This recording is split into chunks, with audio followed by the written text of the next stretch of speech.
하루는 가르치실 때 갈릴리의 각 마을과 유대와 예루살렘에서 온 바리새인과 율법 교사들이 앉았는데 병을 고치는 주의 능력이 예수와 함께 하더라. 한 중풍병자를 사람들이 침상에 메고 와서 예수 앞에 들여놓고자 하였으나 무리 때문에 메고 들어갈 길을 얻지 못한지라.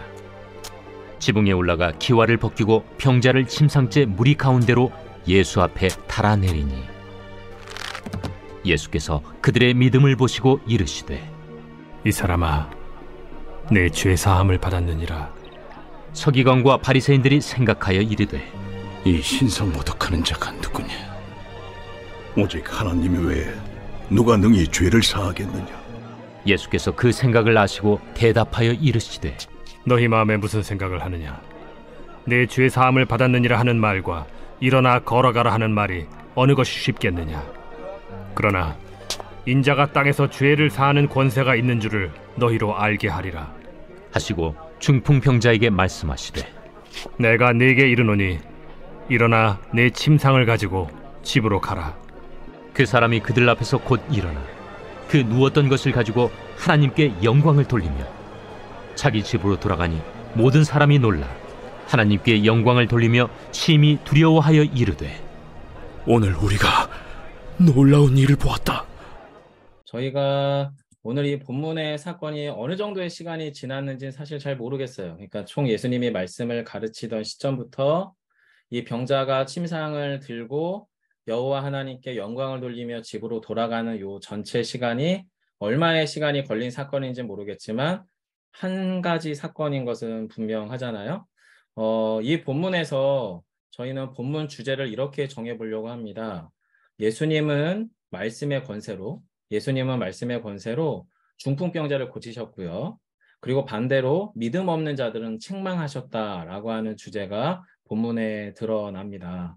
그래서 이 본문의 내용을 먼저 좀 구체적으로 한 번 더 살피고 그리고 몇 가지의 질문들을 쭉 따라가면서 본문 안에 계신 예수 그리스도 그리고 예수 그리스도를 바라보던 사람들의 모습들 그리고 그 안에서 우리 각자가 주님을 어떻게 바라보고 또 우리의 삶에서 이 말씀을 어떻게 적용해 봐야 될지를 같이 좀 말씀 앞에서 좀 깊이 들어가면 좋겠습니다. 여러분 먼저 17절로 19절을 한번 보시겠어요? 성경책을 한번 같이 봐주시고 자, 시간은 하루를 가르치실 때로부터 시작을 합니다.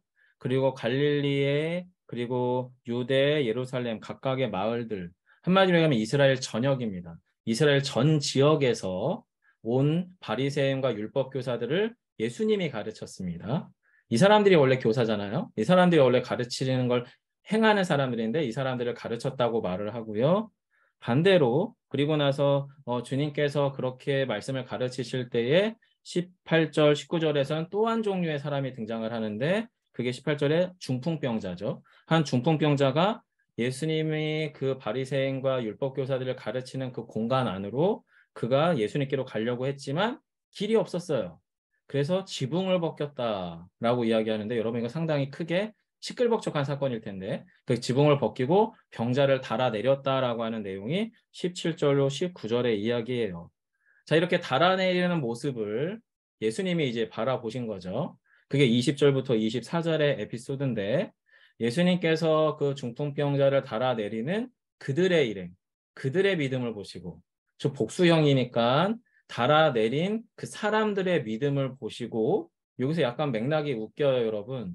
그러면은 사실은 달아내려졌을 때 믿음은 그들의 믿음을 받는데 사제선언, 죄사함의 선언은 병자에게 행하게 됐어요. 그리고 이 사제선언을 하는 순간 요 20절부터 24절에 보시면 서기관과 바리새인들이 기다렸다는 듯이 예수님께서 어떻게 하나님도 아닌데 사제선언을 하느냐라고 하면서 신성모독의 판단을 합니다. 그리고 나서 그 신성모독의 판단을 하고 있는 그 사람들의 마음속을 뚫어보신 예수님께서 그 바리새인과 율법 교사들에게 당신이 예수님께서 죄사하는 권세가 있음을 선언하며 책망하시죠. 그게 24절까지의 내용이고요. 그리고 마지막 25절, 26절에서는 병에서 치유받은 사람들은 하나님께 영광을 돌리며 집으로 돌아갔고 그 공간에 남아있는 사람들은 심히 놀라며 하나님의 권세를 경험했다라고 하는 것이 본문의 사건의 전체적인 내용입니다. 자, 여러분, 여기서 저희가 그럼 본문을 조금 깊이 들여다보기 위한 첫 번째 질문은 주님의 말씀이 가르쳐지고 있는 공간으로 한번 가보겠습니다. 어느 정도의 집 크기인지는 잘 모르겠습니다. 하지만 일반 유대인들의 살던 주거 공간이 그렇게 크지 않았다라고 하는 것을 상상해 보면 되고요. 그리고 흙과 물과 또 여러 가지의 그 당시의 주변 부속물들을 가지고 약간의 어떻게 보면 흙집 같은 걸 지어서 살았다고 상상해 보시면 되는데, 네모반 듯한 흙집에 이제 그 공간 안에 가득 들어가 있는 사람들이 주 청중, 메인 청중이 누구냐면 이미 저희가 17절에서 봤지요. 여러분 17절을 한 번 더 같이 한번 보시겠어요? 네, 저희 전영미 지사님이 화면에서 가장 먼저 보여서 제가 전 지사님께 부탁을 드릴 건데, 요 17절을 마이크 음소거를 한번 해제하시고 한 번만 읽어봐 주시겠습니까? 하루는 가르치실 때에 갈릴리의 각 마을과 유대와 예루살렘에서 온 바리새인과 율법교사들이 앉았는데 병을 고치는 주의 능력이 예수와 함께 하더라. 네, 여기서 감사해요, 지사님. 여기서 정확하게 절반을 나눠서 병을 고치는 주의 능력이 예수와 함께 한다라는 의미는 두 번째 질문에서 나누게 될 거고요. 첫 번째는 요 바리새인과 율법교사들이 주님의 말씀이 가르쳐지는 곳의 메인 청중, 주 청중이었단 말이에요. 근데 이 사람들의 직업이나 내지는 그들의 사회적 지위를 누가는 특정합니다. 바로 바리새인과 율법교사다라는 걸 특정함으로 그들이 가지고 있는 의미가 무엇인지를 여기서 드러내려고 하는 것 같아요.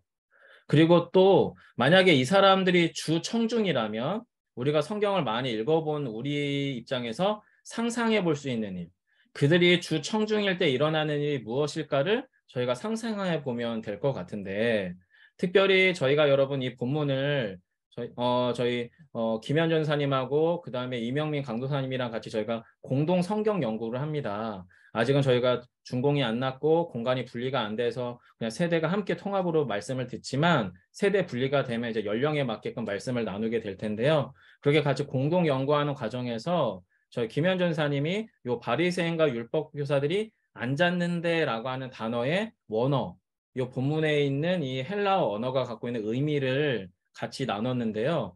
요 앉았는데라고 하는 말이 보통 사용될 때가 언제냐면 예수께서 회당에 앉으셨는데 하고서 이사야 말씀을 펼쳐 가르치실 때에 라고 할 때 앉았는데, 또 내지는 예수님이 동산 언덕에 올라 앉으시니 라고 하는 의미로 사용되어지는 의미, 즉 달리 말하면 앉았는데라고 하는 말을 사용하는 그 말씀, 앉았다라고 말하는 이 주체가 사실은 좀 더 우월적 지위에서 말씀을 가르치는 사람들을 대상으로 할 때 이 동사가 사용되었더라고요. 즉 달리 말하면 예수님이 지금 말씀을 가르치시는데 이들의 마음의 심리적인 우월적인 자신들의 겉에 보면 말씀을 아는 자요, 말씀을 가르치는 자로서 자신들의 우월적 지위를 결코 내려놓을 마음이 없었던 것 같아요. 자, 그래서 여러분 첫 번째 질문, 바리새인과 율법교사들이 예수님께 온 목적은 저는 한마디로 얘기하면 종교 엘리트 집단의 학술회 같은 느낌이었을 것 같습니다. 또는 예수님의 말씀에 허점이 있나 없나를 예리하게 살펴보려고 하는 신학 청문회 같았을 것 같아요. 왜냐하면 이 시기가 예수님의 사역 초기거든요. 예수님은 엄청나게 지금 막 유명세를 치르고 있었어요. 기적을 베풀기도 했고 가르침에 특별히 특출났잖아요. 그래서 예수님의 이 초기 사역에 도대체 저 예수란 사람이 어떤 사람인가에 대한 종교적 검증이 필요했던 것 같아요. 그러다 보니까 집단 행동을 했습니다. 이스라엘 전역에서, 여러분 갈릴리, 유다, 예루살렘 이렇게 언급하면 성경에서 갈릴리, 유대, 예루살렘이면 이스라엘 전 지역입니다. 전 지역에서 내노라 하는 바리새인과 율법교사가 다 모인 거예요. 그리고 여러분 이들이 집단 행동을 하고 있기 때문에 매우 주도적인 종교 권력 집단이었잖아요. 그 당시 이스라엘은 종교 권력이 최고의 사회적 지배 권력 그룹이었단 말이죠. 그래서 종교 권력 집단이 대거 함께 모임으로 집단 행동을 함으로 오히려 그 집 안에는 일반의 평범한 청중, 병에서부터 회복을 해야 되거나 또는 가난하거나 어린아이거나 여인들은 여러분 애시당초 이 안에 들어갈 수가 없었을 거예요. 거기에 가득 찼으니까 이들이. 그래서 이런 그룹들은 아예 이 공간에 참여가 불가능했을 겁니다. 그래서 아마도 요 지금 1절에서 우리가 상상할 수 있는 그림은 그래, 예수 너가 말씀 얼마나 잘 전하나 한번 보자 라고 하는 식의 종교 엘리트들이 모여있는 학술회 또는 신학 청문회 같은 분위기가 아니었을까 싶어요. 자, 그런데 여러분, 여기서 예수님에 대한 언급을 누가가 하면서 17절 후반절에 이런 단서를 들잖아요. 제가 17절을 이어서 한번 읽어볼게요. 하루는 가르치실 때에 갈릴리의 각 마을과 유대와 예루살렘에서 온 바리새인과 율법교사가 앉았는데 무엇이요? 병을 고치는 주의 능력이 예수와 함께 하였더라라고 누가가 단서를 달아요. 여러분, 두 번째 질문을 한번 살펴보려고 하는데요. 분명히 예수님에 대해서 이 청중들의 분위기는 아주 대놓고 노골적으로 적대적인 분위기였을 게 거의 확실해 보입니다. 그리고 그런 사람들을 상대로 예수님은 그들의 비위에 맞는, 그들의 입맛에 맞는 설교를 하는 게 아니라 예수 그리스도께서 마땅히 전하셔야 될 천국 복음을 가르치고 계셨을 거고요. 그런 상황에서 누가는 예수님의 이 사역의 현장에 병을 고치시는 능력이 예수님과 함께 했다라고 이야기하므로 예수님 안에 많은 능력이 있으실 거잖아요. 가르치시는 능력이 있어요. 미래를 내다보시는 능력이 있을 거예요. 그리고 또 말도 안 되게 여러 가지 모든 상황들을 통제하고 다스릴 수 있는 전능한 하나님의 신적 권능들이 있을 건데 그 중에서도 한 가지를 특정해서 질병을 고치는 능력이 예수와 함께 했다는 말을 함으로 지금 이 1절 안에서 이 본문 이후에 일어나야 될 사건을 어떻게 해요? 우리에게 상상하도록 초대하는 게 1절인데 여러분 여기서 저는 예수님의 천국 복음은요. 그 복음이 가르쳐지는 곳이 꼭 호의적이거나 또는 예수님에 대해서 긍정적인 대상이나 그룹만을 대상으로 주님은 말씀을 전하지 않으셨다라고 하는 것을 기억하면 좋겠습니다. 즉 여러분 저희가 비봉땅이라고 하는 지역에서 최대한 겸손히 조용히 조심스럽게 천천히 가보자고 말씀드리는 이유 중에 하나는 복음에 대해서나 새로운 교회에 대해서 꼭 호의적이지 않을 만한 그룹과 상황들이 있을 수 있잖아요. 그런 거를 좀 두렵기 때문에 그렇게 하려는 게 아닙니다. 예수님 역시도 호의적이지 않은 대상과 그룹을 대상으로도 천국 복음을 가르치셨단 말이죠. 즉 예수비봉교라고 하는 교회 공동체가 또는 이 비봉민 지역에서 우리의 교회 공동체가 서갈 때 우리의 복음은요. 그 복음을 마치 기다렸다는 듯이 온전히 수용할 수 있는 그룹과 그렇지 않은 그룹이 섞여 있고 혼재되어 있는 땅에서 이 복음 전파를 하게 될 거예요. 왜냐하면 예수님도 그렇게 하셨으니까. 그런데 주님은 그렇게 그것과 상관없이 말씀을 전했음에도 불구하고 누가는 우리에게 위로를 던져주죠. 무엇입니까? 그런 무리의 적대감과 상관없이 언제나 여전히 복음의 능력, 특별히 주님의 치유하시고 회복하시는 능력이 예수님과 항상 함께하고 있었다는 것을 우리에게 어떻게 해요? 격려 차원에서 던져주는 것 같아요. 즉 예수비봉교회 공동체가 예수의 복음 안에 온전히 머물어서 그 예수 그리스도의 복음 안에서 말씀을 전하고 그 복음에 기초한 사역을 온전히 감당해 나아갈 때에 나머지는 어떻게 해요? 따라오겠죠. 고치시는 능력, 회복시키시는 능력, 그 땅을 온전히 하나님의 나라로 돌이키시는 능력은 원래 주님의 본성이니까 그게 어떻게 해요? 예수 비봉교회를 통해서 흘러갈 거라는 겁니다. 주님도 역시 그걸 너무나 잘 아셨기 때문에 이 분위기가 어떤지는 전혀 개의치 않으셨던 것 같아요. 그냥 그렇게 갑니다. 자, 그래서 여러분 3번 질문을 한번 가보면 좋을 것 같은데요. 자, 시간 차이가 있어요. 예수님의 사역에서도. 누가가 말하고 있는 병을 고치시는 능력이 있다는 누가의 선언과 후반부에 중풍병자가 치유되고 회복되어서 침상을 들고 영광을 돌리며 집으로 돌아갔다라고 하는 것에 시간 차이가 있잖아요. 시간 차이가.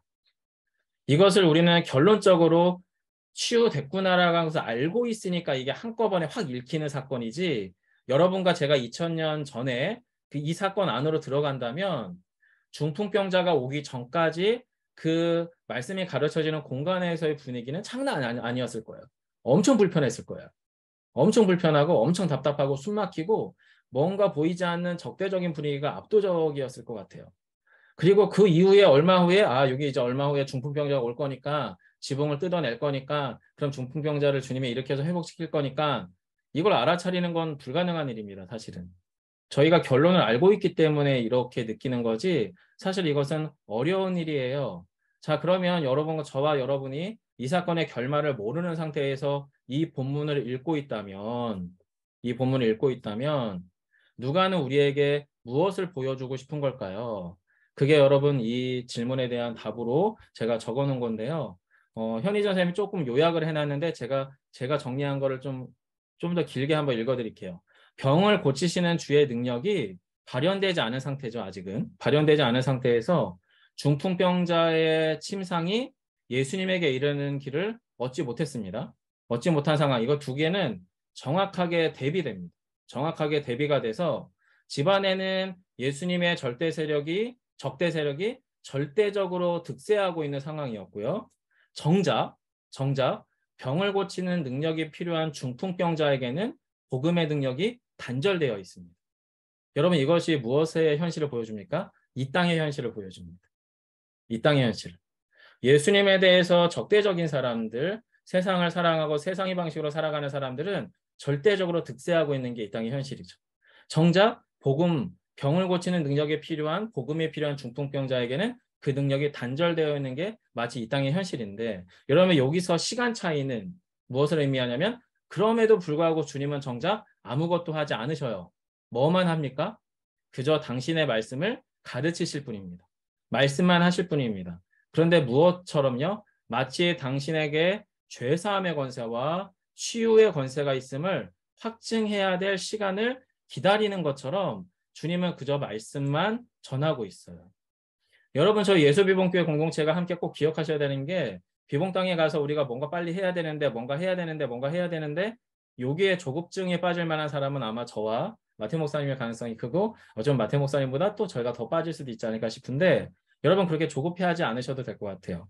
그냥 우리 예수비봉교회 공동체 안에서 온전한 말씀이 가르쳐지고 그 온전한 말씀이 성도들 안에서 풍성하게 나누어지며 그 말씀이 우리 안에서 온전히 뿌리내리기 시작할 때에 그때 주님은 이제 때를 기다리실 거예요.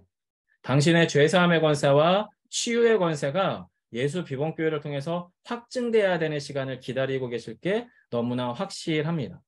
따라서 이 시간 차이는 우리 예수 비봉교회 안에 주어진 시간이라고 저는 믿어요. 그리고 이것이 우리 신자들의 삶에서도 이 시간은 필요해요. 주의 말씀이 가르쳐지고 들려지는 시간 안에서 우리의 문제 상황과 우리의 한계 상황은 전혀 해결되지 않는 것처럼 보이는 이 시간 차이는 주님의 그 말씀이 임할 때까지의 시간을 필요로 하기 때문에 그 시간을 우리는 어떻게 해요? 지금 통과하고 있는 거죠. 자, 그러면 18절에서 여러분 우리가 네 번째 질문으로 넘어가면 좋을 것 같은데 중풍병자와 그의 일행들이 병자의 침상을 예수님에게 내어드리기까지 가장 큰 걸림돌이 무엇이었을까? 이건데요. 저희 여러분 18절과 19절을 한번 읽어드릴 건데요. 저희 화면상에서 아주 우수하게 꾸준히 참석하시는 저희 이희석 지사님이 보이십니다. 지사님 저희 18절, 19절 한번 읽어주시겠습니까? 음소거 한번 해제해 주시고요. 한 중풍병자를 사람들이 침상에 메고 와서 예수 앞에 들여놓고자 하였으나 무리 때문에 메고 들어갈 길을 얻지 못한지라. 네, 여기까지요. 네, 감사합니다. 한 중풍병자를 사람들이 침상에 메고 왔고 예수님께 들여놓고자 했지만 무엇 때문에 못 들어갔다고 말하냐면 무리 때문에 못 들어갔다라고 이야기를 해요. 자, 근데 여러분 여기서 무리 때문이라고 표현되어 있는 것을 저희가 조금 깊이 들여다보면 단지 여러분 이게 물리적인 한계 상황일까 싶은 거예요. 가장 예수님께 이 병자를 내어드리는 것의 가장 큰 걸림돌이 과연 무엇이었을까라고 할 때 그게 단지 공간에 사람이 너무 많으니까 사람이 꽉꽉 차서 빈틈이 없으니까 일어나는 한계 상황인가 아니면 오히려 종교적이고 사회적 장벽과 저항이 더 큰 건가 저는 여기서 결론적으로 말씀드리고 싶은 게 공간적인 제약은 어쩌면 문제가 아닐 것 같아요. 문제는 오히려 그 공간에 있는 사람들의 문제일 것 같아요. 만약에 여러분 사실은 예수님께서 그 집에서 나오기를 기다리면 돼요. 사람이 너무 많아서 들어가기 어려우면 예수님 말씀 끝날 때까지 그냥 기다리면 되잖아요. 근데 문제는 그 공간 안에 있는 사람들은요. 이 병자와 동일 집단의 사람들이 아닙니다.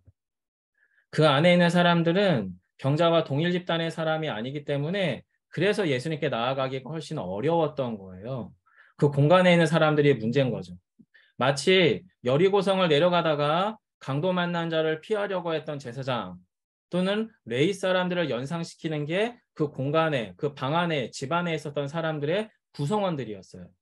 따라서 그들은요, 중풍병자가 죄인이라고 하는 것을 규정하던 바로 그 사람들입니다. 중풍병자는 하나님의 저주를 받아서 불치병에 이르기 때문에 이건 하나님의 저주에 있는 죄인이라고 규정했던 바로 그 사람들이 이 바리새인과 율법 교사들일 텐데, 이들은 이 중풍병자가 자신들의 시간과 공간에 침해해서 들어오는 것을 어떻게 해요? 결코 허용하지 않았을 거예요. 게다가 주님 역시도 당신의 말씀을 가르치시던 이 시간, 이 공간을 깨고 그 중풍병자에게 예수님이 직접 안 나가셨어요. 잠깐만 기다리세요, 여러분. 하고 주님이 직접 몸을 일으켜서 집 밖으로 나가서 그 중풍병자를 고치지 않으셨다는 거예요. 어떤 이유가 있을 거죠. 어떤 이유가 있는지 저희는 알 수 없지만 그렇습니다. 자, 그러면 여러분, 예수님은 가만히 계셨고 하나님의 말씀은 동일하게 선포되고 있었고 그 공간에 있는 집단의 사람들은 중풍병자가 그 안으로 들어온 걸 결코 허용할 수 없는 종류의 사람들이 있는 상황에서 이 중풍병자와 그의 일행들은 예수님의 말씀이 그치기를 기다리지 않고 어떤 행동을 하게 됩니다. 그리고 이 어떤 행동이 아주 비상식적인 행동이죠. 자, 그러면 요거에서 우리가 같이 질문해 봐야 될 게, 워낙에 절박해서 그렇죠. 믿음이 커서 그런 거 아니겠습니까? 이제 이렇게 해석할 수 있는데 저는 조금은 다른 의미가 이 안에 있을 것 같아요. 자, 물론 문제 해결에 절박감이 있습니다. 문제 해결에 절박감이 있는데 이 문제 해결의 절박감을 포함해서 중풍병자와 그들의 그룹에게는 어떤 도전이 일어나고 있습니다. 어떤 도전이. 그게 여러분 19절인데요. 자, 19절을 한번 같이 보시겠어요? 제가 읽어드릴게요. 자, 무리 때문에 메고 들어갈 길을 얻지 못한지라 지붕에 올라가 기와를 벗기고 병자들을 침상째 무리 가운데로 예수 앞에 달아내리니. 여러분, 예수님 시대 때 건물의 구조들이 대부분 옥상이 네모 평평한 그 지붕 위가 옥상이었던 것 같아요. 그리고 그 구조물들은 흙이나 진흙이나 물 같은 걸 개어서 또 여러 가지 잡목들을 섞어서 지붕을 만들다 보니 뜯어내자면 뜯어낼 수 있었던 구조물이었겠죠. 자, 어쨌든 그 위로 올라가서 지금 이 무리들 가운데에서 지붕을 뜯어서 병자를 달아 내리고 있는 상황입니다. 자, 그러면 여기서 여러분 우리가 상식적으로 생각을 해봐야 돼요. 자, 이 집은 남의 집이에요. 자기 집이 아니에요. 그리고 또 그 밑에 있는 사람들이 보통 사람들이 아니에요. 자, 그럼 이 지붕을 뚫어낸다는 것이 이들에게 어떤 의미를 가져다주는 행위라고 하는 것을 우리는 잘 생각해 봐야 돼요. 즉, 이 중풍병자와 그의 무리들이 예수님의 시간과 공간 안으로 침투해 들어갈 수 있는 그 길을 선택했는데 이게 상식적인 길이 아닙니다. 즉, 평면적인 사고로, 직선적인 사고로 우리의 그냥 일반적인 사고 체계 안에서 일어날 수 있는 행위가 아니라 이건 수직적이고 또 내지는 입체적인 사고로 그 당시에는 예상하지 못했던 아주 변칙적인 결정이었습니다. 그래서 원래 지붕은 네모 반듯한 공간을 그 위를 막음으로 집이 되게 만드는 구조물이잖아요. 지붕은. 그렇잖아요? 그래서 그 집이 가장 안전하고 보호받는 보호처의 기능을 하도록 지붕은 그 네모 반듯한 사면의 벽의 구조물을 집으로 만드는 구조가 지붕이에요. 근데 이 지붕을 이 사람들이 위로 올라가서 뚫어요. 그럼 여러분 지붕이 없어졌으므로 그 공간의 구조는 더 이상 집의 구조가 아니라 통로가 됩니다. 그리고 통로가 된 거기에 마땅히 예수님을 만나야 될 그 환자를 달아내리죠. 즉 지붕을 걷어내므로 환자의 침상을 달아내릴 공간이 마련되고요. 공간을 마련하기 위한 행위, 지붕을 뜯어내는 소음과 지붕을 뜯어낼 때 그 밑으로 떨어지는 어마무시한 먼지와 흙들이 이제 그 예수님의 말씀을 듣고 있었던, 매우 적대적이고 냉소적으로 듣고 있었던 그 사람들을 예수님과 어떻게 해요? 분리시킵니다. 여러분, 위에서 먼지가 떨어지고 돌이 떨어지고 잡석들이 떨어지는데 가만히 있을 사람이 어디 있겠어요? 당연히 피하죠. 그래서 예수님과 그 무리들 사이를 그 공간을 만들어 버리고 그 주님께 이 환자가 다가갈 시간을 만들어 버립니다. 결국 주님의 말씀을 중단시키게 됐고 바리새인과 율법교사들의 시공간을 파괴함으로 그 공간, 그 만들어진 공간 안으로 환자는 예수님께로 나아갈 수 있게 되었던 거예요. 자, 근데 여기서 여러분 저희는 이 본문을 참 많이 설교를 들으면서 우리가 지붕을 뚫어낼 믿음이 필요하다. 좀 이런 그런 아주 극단적이고 공격적인 설교를 참 많이 들었는데 저는 이 질문을 조금 더 깊이 들여다보고 싶은데요. 6번째 질문입니다. 자, 20절을 먼저 한번 볼까요? 네, 20절 같이 한번 읽어볼게요. 예수께서 그들의 믿음을 보시고 이르시되 이 사람아 내 죄사함을 받았느니라 하시니.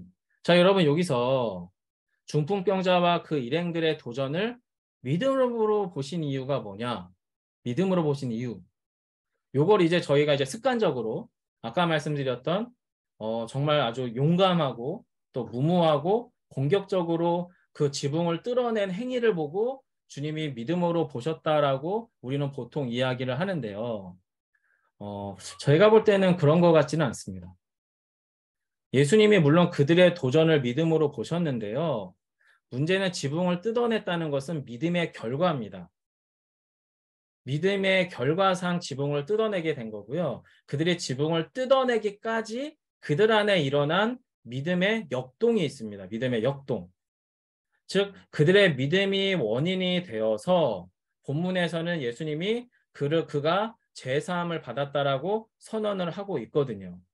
즉 침상을 달아내린 사람들의 도전을 믿음이라고 보셨고 그 복수의 일행들의 믿음이 원인이 되어서 본문의 결과는 환자의 죄사함으로 이어져 가요. 즉 본문의 사건, 행동, 상황을 믿음이라고 한다면 우리는 믿음에 대해서 심각한 오해를 불러일으키는데요. 믿음은 무모해야 되고요. 믿음은 이런 상황에서 무례하게 행하면서 경우 없이 행해야만 이것이 마치 믿음인 것처럼 보이겠지만 사실 주님은 그들의 지붕을 뜯어내는 결과에 이르기까지 그들의 내면에 일어난 영적인 역동을 아시는 분이잖아요. 마음을 아시는 분이거든요. 마음을 꿰뚫어 보시는 분이거든요. 그래서 중풍병자와 그 일행들의 행동은 믿음의 최종적인 표현이었던 거지 믿음은 이미 그들 안에서 어떻게 해요? 일어나고 있었습니다. 일어나고 있었어요. 여러분 여기서 우리가 지난주 주일 설교 본문을 좀 기억하시면 좋겠어요. 지난주 나병 환자 본문에서도 예수님은 그 마을에 꽤 오래 거하고 계셨을 텐데 좀 과격하게 표현하면 예수님이 나병 환자의 병을 고치시기 전에 마치 아무것도 안 하신 듯 그냥 사셨어요. 그냥 먹고 마시고 자고 싸고 그냥 그 일상을 살아가셨어요. 그러면서 마치 무언가를 기다리는 것 같은 느낌이었죠. 근데 그런 상황에서 갑자기 나병 환자가 주님께 찾아옵니다. 그리고 뭐라고 고백하냐면 주님 원하시면 저를 깨끗하게 하실 수 있습니다. 즉 나병 환자가 원하는 것은 질병의 문제를 깨끗하게 하는 문제의 결과를 원했겠죠. 문제 해결의 결과를. 그런데 그 문제 해결의 결과는 따라오는 부속물이고 이 나병 환자의 믿음의 고백은 뭐냐면 주님이 원하시면 달리 말하면 예수님의 때와 방식이 확정되시면 저를 깨끗하게 하실 수 있습니다라고 하는 고백이 앞의 사건에서의 누가의 단서였거든요. 자, 그럼 오늘 본문에서는 때가 이미 정해졌어요. 어떻게 해요? 17절에 병을 고치시는 능력이 주와 함께 하셨다라는 때가 17절에 이미 단서가 달려 있어요. 즉 때는 있고 그럼 이제 주님의 이 회복의 역사, 복음의 역사에 사건, 때가 있으니 그 방법이 어떻게 이루어지는가 이것만 지금 오늘 본문에서 중요한 사건으로 필요한 거죠. 즉 여러분 예수님께서 지난주 본문 나병 환자를 고치던 사건에서는 주님의 치유 사건을 일으키시는 때와 방식이 있었고 그것을 나병 환자가 아니라 주님이 정해 가신다라고 누가는 나병 환자의 입을 통해서 고백을 했습니다. 게다가 병고침이라고 하는 것에 복음의 결과에 몰두하던 사람들 나병 환자의 치유 사건 때문에 무리가 막 달려들었잖아요. 근데 예수님은 오히려 한적한 곳으로 피해 기도하셨다라고 이야기함으로 말미암아 예수님은 그 복음이 가져다주는 결과에 연연하지 않으신다는 걸 확실히 보여줘요. 따라서 여러분 오늘 이 본문 17절에서 병을 고치시는 능력이 함께했다라고 하는 주님의 때는 이미 확정됐고, 무엇이 필요합니까? 그럼 이 때에 어떤 하나님의 복음의 사건이 나타나겠는가? 어떻게 나타나겠는가? 바로 이 방법이 이제 우리 안에 필요하다라고 하는 거죠. 그리고 이 방법은 무엇이에요? 바로 지붕을 뜯어 달아내리는 그들의 믿음의 역동 안에서 그 때와 방법들이 어떻게 해요? 만나고 있는 겁니다. 자, 그래서 여러분 7번 질문을 한번 보시면 좋겠는데요. 그렇다면 중풍병자와 그 일행의 무엇이, 그 일행의 행동의 그 어떤 것이 예수님의 시선에서 믿음으로 인정받을 수 있었는가? 저는 여기서 이 결론을 우리 식구들하고 나누고 싶은데요. 여러분, 그 공간, 예수님의 말씀이 가르쳐지는 그 공간을 채우고 있는 종교 권력자들, 여러분, 이 종교 권력자들을 넘어설 수 있는 신앙적 확신이 이들에게 필요했어요. 이들을 방해하면서까지, 또는 이 공간을 뛰어넘을 수 없다면 지붕을 뜯어서라도 달아내려야 할 만큼의 압도적인 믿음과 갈망이 이들의 내면 역동 안에 있었던 겁니다. 그래서 앞에서 말씀드렸던 중풍병자와 그의 일행에 처했던 상황은요, 나병 환자와 달랐다는 부분에서부터 시작을 해야 됩니다. 17절에서 이미 다른 시점이 적용됐어요. 왜냐하면 중풍병자와 그의 일행들에게는 병을 고치시는 주의 능력이 함께 하셨다는 시간이, 때가, 스위치가 이미 들어와 있어요. 때의 스위치가 이미 켜졌어요. 그렇다면 그들에게 방법의 내용만 남았어요. 어떤 방법의 내용이요? 어떻게 그러면 주님의 고치시는 능력을 만날 수 있을 것인가? 부분만 남은 거죠. 결국에 그들에게 내린 결정은 무엇이에요? 저 종교 권력자들을 대항하고 저항할 수 있을 만큼의 신앙적 확신. 내가 나의 이 친구를, 나의 이 가족을, 나의 부모를, 나의 형제를, 침상에 누워있는 사람이 누군지는 설명하고 있지 않지만 나의 사랑하는 그 누구를 예수님께 만나게 하야겠다라고 하는 압도적인 믿음과 갈망이 바로 이 중풍병자와 그 일행들 가운데 작동되기 시작을 합니다. 그래서 결국 그들이 무엇을 결정해요?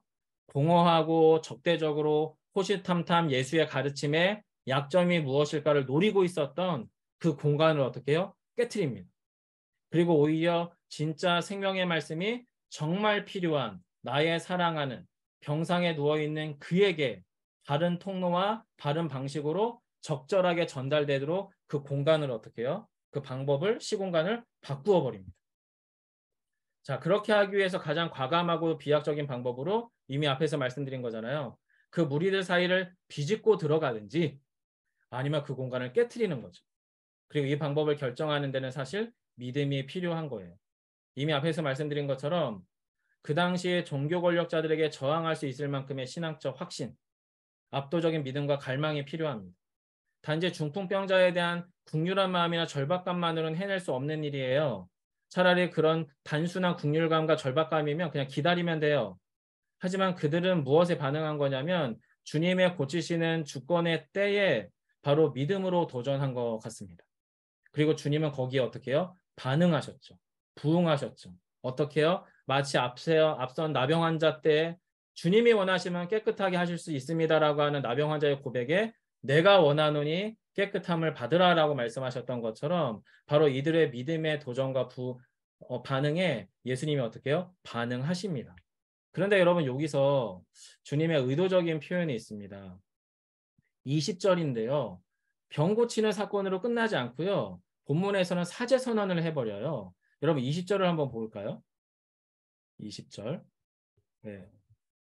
예수께서 그들의 믿음을 보시고 이르시되 이 사람아, 여기는 이제 환자죠. 누워있는 환자에게, 중풍병자에게 내 제사함을 받았느니라 하시니. 여러분 이 본문도 한 번쯤 질문해 봐야 돼요. 왜 제사함을 선언하셨을까? 왜 제사함을? 그냥 네 침상을 들고 걸어가라라고 말씀하셔도 될 일인데 왜 제사함을 선언하셨을까? 그 이후에 일어날 사건들이 사실은 있습니다. 자, 여러분 여기서 질문이 있죠. 8번째 질문인데 주님이 치유에 집중하는 게 아니라 사제 선언을 했고요. 그런데 주님께서 사제 선언하신 이 선언하신 사제 선언은 어떤 위험성을 갖고 있는 행동이냐면 그게 여러분 21절이죠. 21절을 한번 제가 읽어드릴게요. 서기관과 바리새인들이 생각하여 이르되 이 신성 모독하는 자가 누구냐? 오직 하나님 외에 누가 능히 죄를 사하겠느냐? 자, 죄사함을 선언하자마자 종교 권력자들 안에 기다렸다는 듯이 스위치 하나가 딱 들어옵니다. 그리고 뭐라고 이야기하냐면 이 신성 모독하는 자가 누구냐? 오직 하나님 외에 누가 능히 죄를 사하겠느냐? 그리고 이 논리의 끝에는 신성 모독하는 예수를 잡아서 죽일 수도 있고 그들을 제거할 수도 있는 자신들의 어떻게 보면 종교적 우월성을 다시 딱 붙잡습니다. 이 사람들이. 실제로 그렇잖아요. 나중에 예수님을 잡아 죽이는 가장 주된 이유 중에 하나가 뭐예요? 신성 모독죄거든요. 사형이었거든요. 거기에 스위치가 딱 들어오는 거예요. 여러분, 사실 예수님의 이 죄사함의 선언은 바로 이 율법 교사와 종교 권력자들에게 정면적인 도전이었어요. 율법 체계 속에서 이 사람들은 죄의 여부를 결정하는 사람들이잖아요. 율법 교사도 그렇고 바리새인도 그렇고 서기관들도 그렇고. 즉 그들의 율법 체계 속에서 은밀하게 사제권을 사용하던 사람들이 누구냐면 바로 이 종교 지도자들이었습니다. 종교적 법률 해석권을 가지고 이거는 하나님 앞에서 죄네요. 이거는 죄가 아니네요. 이 정도 죄는 이렇게 해결하면 되겠네요. 이런 죄는 이렇게 해결할 수 있습니다. 이걸 아주 밥 먹듯이 사용했던 사람들이 바로 이 사람들이었어요. 그들은요 원래가 종교적 법률 해석권을 가지고 사회적으로 종교적으로 윤리적으로 언제나 우월한 지배권을 행사하고 있었단 말이죠. 그런데 그런 사람들 앞에서 본능적으로 예수님의 사제 선언은 알러지 반응을 일으키죠. 그리고 예수가 가진 위험성을 직감하고 저항하게 합니다. 그리고 이것이 궁극적으로 예수님의 공생애 안에 치명적인 공격 포인트가 되죠. 자, 그렇다면 여러분 이제 우리가 끝으로 두 가지 질문으로 본문을 살펴보려고 하는데 자, 그렇다면 예수님은 죄사함을 선언한 이유가 무엇일까요? 본문은 분명 치유 사건이잖아요. 본문은 치유 사건이거든요. 근데 죄사함을 선언하셨어요. 그리고 이 질문에 대한 대답은 너무나 확실해요. 예수님은 진짜 하나님이시기 때문에. 예수님은 진실로 구원의 주 되신 메시아이시고요. 죄를 사하실 수 있는 주님이시기 때문에 그래요. 여러분 예수님은요. 일어나서 걸어가라는 말보다 죄를 사하였노라라고 하는 죄사함의 선언이 예수님에게는 너무나 자연스럽고 본성적인 언어예요. 일어나 걸어가라, 침상을 들고 걸어가라라고 하는 말은 굳이 예수님이 사용하지 않아도 되는 말들이 그냥 하나님의 보좌 우편에 앉아서 모든 우주 만물 가운데서 빛이 있으라. 그리고 뭔가 모든 만물들 가운데서 무엇이 만들고 말씀으로 만들어내기도 하시고 말씀으로 무언가를 소멸하시기도 하시면서 그냥 하나님으로서 하셨던 가장 자연스러운 행위 중에 하나가 뭐냐면 죄를 사하였노라라는 언어예요. 그리고 이 언어 가운데에서 중풍병의 회복은 죄사함의 부가적인 결과물이라는 거죠. 그리고 복음 자체가 되신 예수님을 만난 중풍병자는 예수님을 만남으로 죄의 문제가 영원히 해결됐고 그 복음을 만난 결과상 치유를 경험하게 된 거예요. 여러분 그래서 복음을 경험한 결과 중풍병자는 병에서 치유를 맛보고요. 복음이 되신 예수를 만남으로 죄의 문제는 영원히 해결함을 받았습니다. 주님께서는 율법 체계 속에서 우월적 지배권을 행사하던 그들의 지배 논리에 갇히실 마음이 전혀 없는 분이시라는 거예요. 오히려 복음의 질서로 한 인생들을 재편하십니다. 여러분 저희가 여기서 하나님이 저희를 비봉 땅의 한 교회로 부르신 목적이 나타납니다. 여러분 저희는 가난한 사람, 힘없는 사람, 또 병든 사람 또는 여러 가지 문제 상황과 한계 상황을 경험하는 사람들의 문제를 해결하기 위한 사회복지사로 그 땅에 교회를 세운 게 아닙니다. 저희는요 그들 가운데 참 생명이신 예수 그리스도 복음 자체를 만나게 하기 위해서 그 땅에 저희를 교회로 세우셨어요. 즉 우리 예수비봉교회를 통해서 우리 안에서 일어나야 되는 일은 뭐냐면 1차적으로 우리 안에서 복음의 질서가 재편돼야 돼요. 복음의 질서가. 어떻게 해요? 때로는 우리 마음이 이중적 마음이 있거든요. 우리는 이미 신앙생활 꽤 오래 해왔기 때문에 또 우리가 하나님을 이미 알고 있다고 확신하고 있기 때문에 이건 이렇게 돼야 되는 거 아니야? 라고 하는 우리 나름의 자기 오름이나 자기 확신이나 자기 만족이 있을 수 있습니다. 또 반대로 우리 안에는 주님만이 하셔야 됩니다라고 하는 이 중풍병자와 그의 일행들과 같은 복음에 대한 원초적 갈망이 두 가지가 공존하는 게 우리의 마음입니다. 즉 우리 마음 안에서 먼저 복음의 질서로 우리가 먼저 재편돼야 돼요. 그리고 그걸 위한 가장 1차적인 질문은 무엇이냐면 왜 주님이 우리를 비봉으로 부르셨는가에 대한 복음적 질문. 주님에게 그 질문을 하고 주님께로부터 그 질문에 대한 답을 우리 스스로가 우리 마음에 담아야 됩니다. 그리고 거기서부터 흘러나오는 생각, 거기서부터 흘러나오는 언행, 거기서부터 흘러나오는 의사결정들을 통해서 바로 거기에 원래 있게 하시고자 했던 예수 비봉교회 되도록 우리 자신을, 우리 예수 비봉교회를 그렇게 재편해 가야 돼요. 복음적 질서 안으로. 그리고 그 일들은 지금 오늘 이 본문 사건 가운데서도 일어나고 있는 거죠. 왜 그러냐면 여러분, 주님이 우리의 입장에 맞추어 주신다는 것은 너무나도 뜨겁고 사랑이 넘치는 자비이기도 하지만 두려운 일이기도 하기 때문입니다. 여러분 마지막 25절, 26절을 읽고 좀 정리를 해보겠습니다. 같이 한번 읽어볼게요. 제가 읽을 때 여러분 눈으로 따라 읽어주세요. 그 사람이 그들 앞에서 곧 일어나 그 누웠던 것을 가지고 하나님께 영광을 돌리며 자기 집으로 돌아가니 모든 사람이 놀라 하나님께 영광을 돌리며 심히 두려워하여 이르되 오늘 우리가 놀라운 일을 보았다 하니라. 여러분 여기에는 예수 그리스도, 복음 자체가 되신 예수 그리스도가 실제 하나님으로 임하심으로 말미암아 사제 선언과 치유 사건이 일어난 후에 복음적 질서 안에 재편된, 이 안에 율법의 질서가 아닌 복음의 질서로 재편된 사람들의 반응이 드러나고 있지만 아닌 사람도 있잖아요. 율법 교사와 바리새인 중에 이런 예수 그리스도에 대하여 적대적으로 마음을 먹은 사람도 있잖아요. 그 말은 무슨 말이냐면 10번 질문의 대답을 한번 볼까요? 하나님의 넘치는 자상함이 예수님의 말씀 가운데서 이렇게 등장을 합니다. 예수님이 이렇게 말씀하십니다. 내 죄사함을 받았느리라 하는 말과 일어나 걸어가라는 말 중에 어느 게 쉽겠느냐? 그러면 내가 맞춰줄게. 그러나 인자가 땅에서 죄를 사하는 것에가 있는 줄을 너희에게 알게 하겠으니 하면서 인자가 죄사함의 권세가 있다는 걸 알게 하기 위해서 자비를 베푸시죠. 뭐라고 자비를 베푸시냐면 내가 내게 이르노니 일어나 내 침상을 가지고 집으로 가라 라고 하므로 주님의 넘치는 자비하심으로 하나님 대신 예수 그리스도가 우리에게 맞추어 주십니다. 그런데 이렇게 맞추어 주심은 동시에 그렇게 맞추어 주심으로 하나님 자체이신 예수님을 우리에게 보여줌으로 말미암아 하나님의 자상함과 동시에 두려운 공의를 같이 만나게 합니다. 즉 치유 사건은요. 우리 수준에서 예수님이 하나님이구나 이걸 깨닫게 해주는 수준의 사건이라면 이 치유 사건에만 몰두해서는 안 돼요. 왜요? 예수님은 비록 치유 선언이 없더라도 그분은 이미 우리에게 하나님이십니다. 즉 본문에서 치유 사건과 상관없이 예수님만이 진정한 치유와 사죄의 근원이 되신다는 것을 어떻게 해요?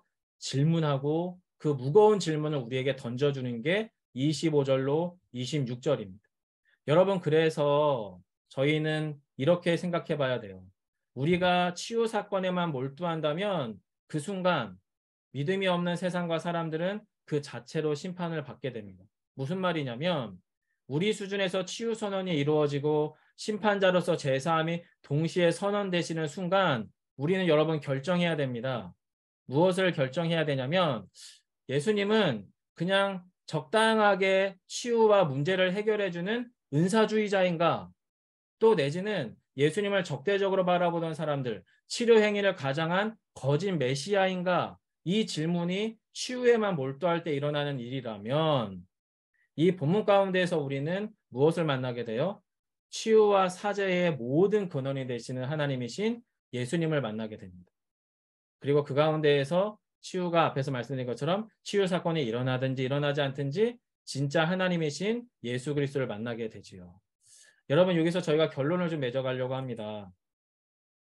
이 본문 가운데서 저희는 치유와 제사함의 권세가 있으신 예수 그리스도를 만났고요. 그리고 예수님은 중풍병자에게 사죄 선언을 하시며 그를 복음의 사람으로 초대했다면 반대로 복음 가운데 들어오지 못했던 사람들에게 두렵고 떨리는 공의의 하나님으로서 그들을 책망하셨다라고 하는 말씀의 사건들을 나누었어요.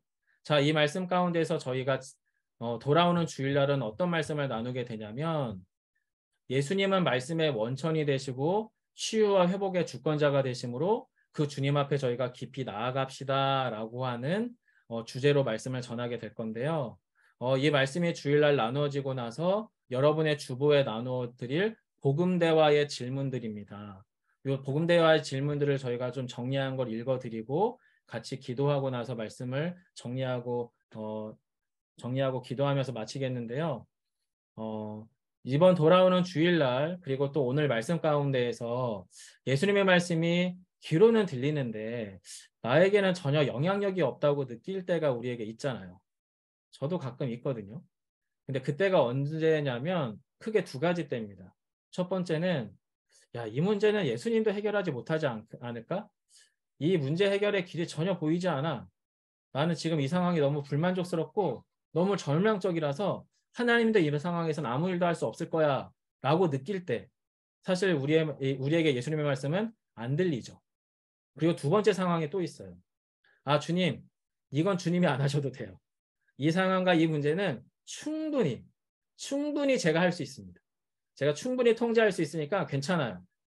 그래서 저는 지금 이 시간 주님의 그 말씀이 동의가 안 돼요.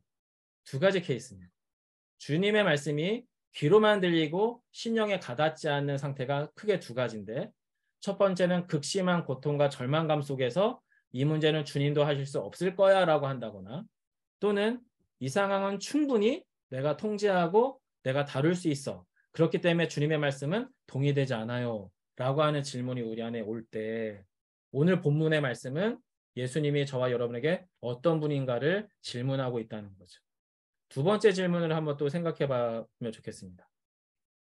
자, 본문 안에서 보면 주님에게로 가는 길이 단절된 사람이 있었죠. 중풍병자와 그 일행들. 자, 그런데 그 일행들이 다시 주님께로 나아가게 했던 믿음의 역동이 있었습니다. 그리고 그 역동은 어느 정도의 역동이었냐면 눈앞에 있는 율법교사와 바리새인들의 저항, 사회적 장벽, 심리적 장벽, 종교적 장벽을 뛰어넘을 만큼 누구에게요? 예수님께 끌렸어요. 이 사람들은. 그리고 그 주님께 나아가고 싶었어요. 어떻게 하고 싶을 만큼요? 지붕을 뚫어서 그 사람을 달아내리고 싶을 만큼 예수님에게 그들은 끌렸어요.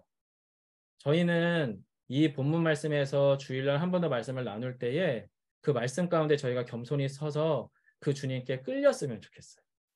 그 주님께 나아가고 싶은 영적인 갈망이 우리 안에 더 깊어졌으면 좋겠습니다. 이게 오늘 본문 말씀에서 우리 각자에게 주시는 질문이다라고 생각하시면 좋을 것 같고요. 두 번째로는 여러분 우리 공동체와 교우들에게 주시는 말씀인데요. 주일날 말씀 가운데서 한 번 더 이 마음을 다루겠지만 우리 내면에는 두 가지 마음이 있어요. 중풍병자와 그 일행들의 열망 어린 마음, 또 하나는 복음의 마음을 닫고 자기 확신과 자기 안정감의 틀을 고수하고 싶어하는 마음. 여러분 이 두 가지는 모든 신자 안에 공존합니다. 저에게도 공존하고 우리 모두에게도 사실은 공존합니다. 그리고 이런 이중성의 마음을 가질 수밖에 없는 현실이 우리 안에 사실 있어요. 여러분 그것이 잘못됐다는 말씀을 드리려는 게 아니에요. 그렇게 되는 게 너무나 자연스러워요. 자, 그런데 이런 이중적인 마음이 우리 안에 공존할 때 여러분의 가족들 중에도 이런 마음이 공존할 거잖아요. 오랜 동안의 불신의 가족들이 있을 거예요. 그들 마음 안에도 이게 공존해요, 여러분. 그리고 신앙생활을 하다가 멈춰버린 가족들이라면 그들 마음에도 이게 공존해요. 여러분 그런 가족들과 교우들을 향해서 예수님의 복음은 어떻게 행하라고 도전하나요? 예수님처럼 행하는 거죠. 그리고 중풍병자의 그 일행들처럼 행하라고 도전하는 게 아닌가 싶어요. 그래서 이런 부분들에 대해서 말씀을 가지고 저희가 함께 묵상하면서 질문하면 좋을 것 같고요. 두 번째 질문입니다. 말씀 앞에서 우리 가족과 교우들에게 두 번째 질문은 주님의 말씀의 권세가 진짜가 되기 위한 방식으로 살아가기 위해서 나에게 필요한 도전이 뭐냐? 앞에서 말씀드렸어요. 지붕을 뚫어내는 사고는 일반적이고 상식적이고 평면적 사고로는 불가능합니다. 이건 여러분 지붕을 걷어내는 사고는 시점의 전환이 필요하고요. 사고의 전복이 필요합니다. 이걸 어려운 말로 보통 시공간적인 사고, 종합적인 도전과 시도라고 표현을 하는데요. 자, 여러분 우리의 삶의 현실 안에서 이런 복음적인 그리고 믿음의 도전으로서의 이런 종합적인 도전과 사고가 필요한 우리의 대상이 있을 거잖아요. 우리의 불신 가족들 아주 오랫동안 예수를 안 믿었잖아요. 그리고 우리가 여러 가지 방법들로 다 해봤는데 잘 안 돼요. 부부간의 관계에서도 이러면 갈등 문제가 있어요. 이 문제는 더 이상 이제는 언터처블이에요. 건들면 안 되는 문제들이 우리 안에 놓여 있을 수 있어요. 교우들과의 관계에서도 도저히 이 사람하고는 회복이 안 될 것 같아 보이는 그런 끊어지고도 냉담한 관계들이 있을 수 있어요. 자, 이런 것들 여러분, 우리의 일반적인 평면적 사고, 우리의 종교적 관습으로는 해결할 수 없습니다. 이것을 해결할 수 있는 유일한 방법은 지붕을 뚫어내는 것과 같은 복음의 역전이 일어나는 사고, 바로 이 시공간을 통합하는 종합적 도전과 시도가 필요한데요. 이건 우리에게 있지 않습니다. 어떤 마음이어야 되냐면요. 그 상황을 지나, 그 대상을 지나 예수께로 더 깊이 나아가고자 하는 갈망이 우리 안에서 용수슴 칠 때 이 사고의 전복과 전환이 일어나게 될 것 같아요. 그래서 이 일은 우리로서 할 수 있는 일이 아니죠. 오랫동안의 부부관계에서의 냉담함들, 또는 우리 안에 부모와 자녀 간에 해결되지 않는 상황들, 또는 우리 안에 어떤 교우들과의 심각한 불편의 관계들을 우리 힘으로 해결할 수 없기 때문에 우리는 덮어두잖아요. 그런데 그것 때문에 뭔가 우리는 언젠가 기도가 막힌 것 같기도 하고 주님을 불충분하게 사랑하는 것 같은 죄책감에 사로잡힐 때가 있지 않습니까? 그때 우리가 해야 될 일이 무엇이냐면 그 문제를 지나 그 사람을 지나 예수께로 더 깊이 나아가고자 하는 갈망이 우리 안에서 샘물처럼 솟아날 때 주님이 우리의 사고에 이 역사를 하실 거예요. 그래서 이런 것들을 같이 고민해 주시면 좋겠고요. 마지막으로 공동체, 우리 비봉지역과 세상을 향한 자리에서 우리에게 무엇을 도전하느냐. 앞에서 우리가 좀 길게 이 본문을 깊이 다루었는데요. 예수비봉교회가 복음을 소유한 교회로 또한 주의 고치시는 능력이 함께한다는 것을 드러내는 방식이 무엇이어야 하는지를 함께 고민했으면 좋겠습니다. 앞에서 말씀드렸잖아요. 무모하지 않았으면 좋겠고요. 무례하지 않았으면 좋겠습니다. 경우가 없지 않았으면 좋겠습니다. 오히려 우리가 지붕을 걷어내는 그 믿음의 도약이 비봉지역에서 거칠고 위압적이고 공격적인 방식이 아닌 복음적으로 이루어지기 위해서 우리 교회가 무엇을 준비해야 될지를 함께 살펴봤으면 좋겠습니다. 오늘 본문을 좀 이렇게 다루어 보려고 하고요. 같이 좀 기도하고 마무리를 하면 좋겠습니다. 저희가 한 45여 분 정도 말씀을 나눴는데 이 말씀 여러분이 곰곰이 한번 마음에 되새기면서 묵상해 보시면 좋겠어요. 저는 예수비봉교회 공동체 안에 또 저와 함께 새로운 교회를 주님이 빚어내게 하신 우리 한 분 한 분들 안에 말씀이 더 깊이 스며들고 또 말씀에 능숙한 사람들로 저희 각자가 잘 서가는 시간들을 저와 함께 쭉 저희가 좀 형성하고 만들어 갔으면 좋겠거든요.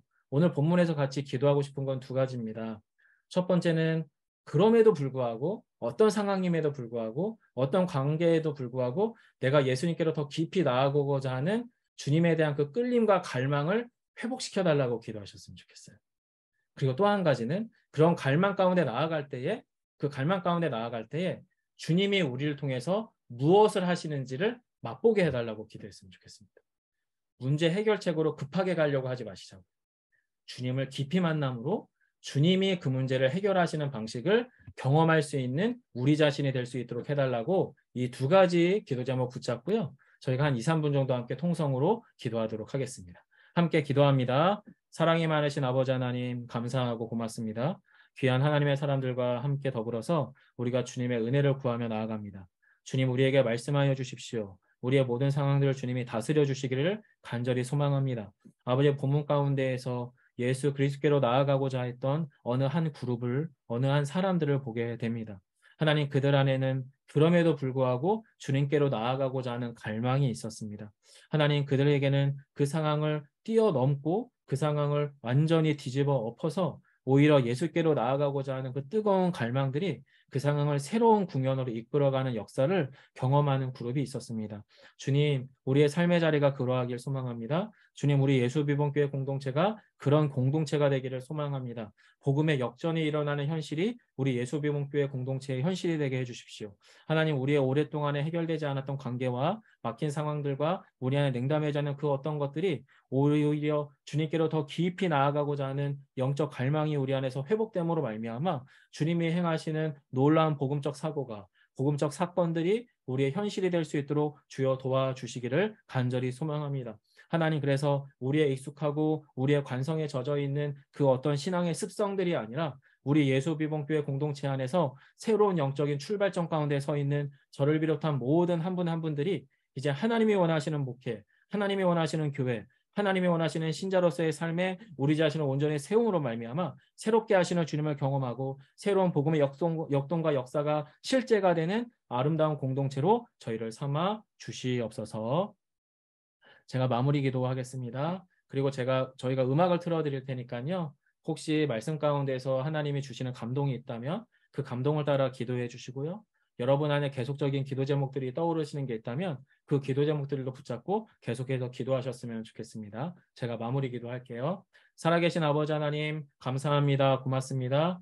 귀한 하나님의 사람들 한 분 한 분들과 더불어서 말씀의 이야기를 나누었습니다. 주님 말씀에 깊이 머물러 있었습니다.